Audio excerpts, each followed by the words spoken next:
सखिया अरे जा रे सखिया तो गजन कइले बा कोरोना ए सखिया गजन कइले बा कोरोना ए सखिया अवतार पैदल चल के अवतार पैदल चल के दिल्ली से हमर सोनावा रे सखिया अरे रे सखिया तो गजन कइले बा कोरोना ए सखिया गजन कइले बा कोरोना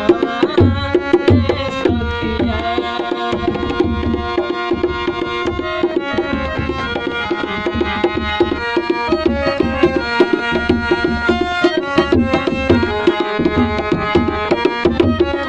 ए रौनक बाबा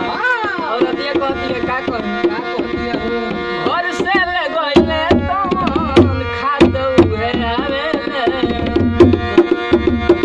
घर से ले गइले तमन खादौ है आवे रास्ता में एगो चिड़ैया चुरुंगा सामने में खेवत के तने रोडो पूछो जम घरे के नजर हाय हो दादा इतना दुख बा बड़ी गजल में बारे अपने कवाला गाऊ नहीं गावे अपने कवाला गाऊ नहीं गावे तू बेचारू का करत एगो बैग लेले बड़े पीठी पर आ जौन घरे सुन के गइले वह गुनगुना के रास्ता पर चलल बाड़े सुनले वाला पुलिस का तो मारता रे सब लेकिन डर बम के दही में कि पुलिसों से दर्शन मत होके पहले 100 बरिस सांप लोग लुका जाओ नु आदमी से तो इच्छा धारी नाग हो जाओ यही लेकर ने मेरा पुलिस से पहुंचे के भाई भैया वैसे बात जब तो मुझे करवा के टीका लगावला सर 5 पेपर अवतार पैदल चल के अवतार पैदल चल के दिल्ली से हमर सोनावा रे सखिया अरे रे सखिया